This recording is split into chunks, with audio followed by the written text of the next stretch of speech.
So our topic today is a question that I personally enjoy, and that when we were planning some things out, actually got tossed out to me and to our group. And I figured at some point we would go into this topic because it is something that I do think people sometimes struggle with, and sometimes people are a little over the top with, as the pleasant way of putting it.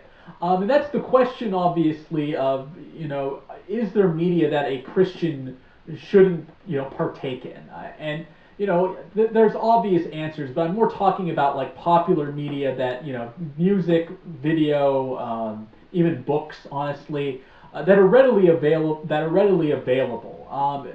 And whenever this kind of question comes up, the verse that in the passage that I always kind of go to is this one from 1 Corinthians 8, 1 through 13. The Paul's advice to the church of Corinth about eating meat that was sacrificed to idols.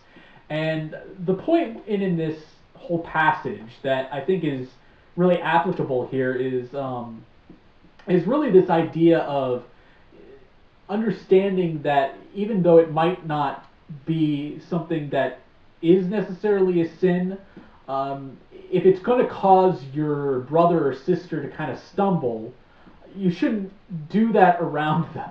And sometimes you shouldn't do it at all. In this case, that is Paul's sort of advice. He's saying, you probably shouldn't be caught eating in, a temple, because you might cause somebody whose consciousness and faith isn't as strong to stumble and then go kind of all the way away from Christ.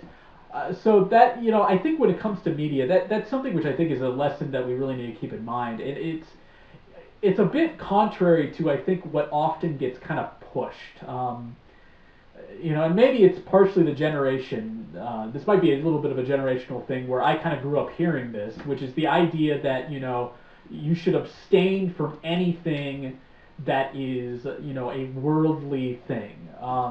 That there are songs, that there are TV series that because of the content they have in it, Christians should not partake in that at all. There's websites even really devoted to this, and I do think that they fill a bit of a role, but I have problems with them. The big one being a website like Plugged In, which again to me that's the best example of that because it does fill a very good role. I think having services and individuals who review things and talk about the actual content in it is a good thing.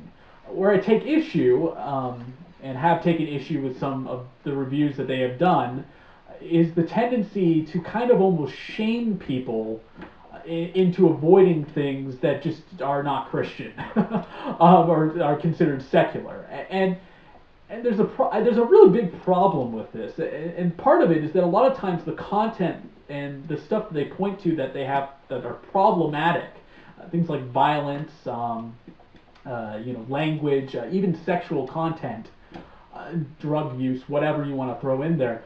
The Bible actually has quite a bit of it in there as well, and there's not a consistent attitude with that because we are talking about the Word of God here versus some thing that somebody just made to make a quick buck or whatever. But I do. There is a little bit like when you see that, especially when you're not necessarily a Christian or you're not necessarily used to it. There is a little bit of what seems to be like a bit of hypocrisy there, and so I've never really been a fan of that approach. I do think that and my advice to anybody out there is if there's any piece of media that or any type of content, like a type of like whatever, violence or whatever, that makes you kind of wonder if you should be watching, reading, or listening to this piece of media, you probably shouldn't. There's nothing. Paul says it here in Corinthians. There's nothing. You're not gonna. God isn't gonna look at you and say in Judgment Day, man, why didn't you watch that? Taking the safe path and abstaining from things is never a bad thing. Um, but on the flip side, if it doesn't bother you, you should be conscious of the people around you and what they're uncomfortable with, and in love, respect that. And even if and obviously mistakes happen, and when they do happen, you should still be willing to apologize. Now, on the flip side to even that, I would say to that individual, if you do find yourself in a situation where you're offended by some piece of media that somebody is listening to, watching, whatever, around you, don't shame them. Don't shame them into like feeling bad about doing it. It's there is media obviously that I would say if you catch somebody partaking in, maybe you should. But the stuff I'm talking about, that's not that. I'm talking about things which are readily available that we hear on the radio or whatever. Um, it's a problem, like, and I understand because the trap that we get caught in as Christians so often is in trying to live a holy and righteous life and trying to really live out our faith.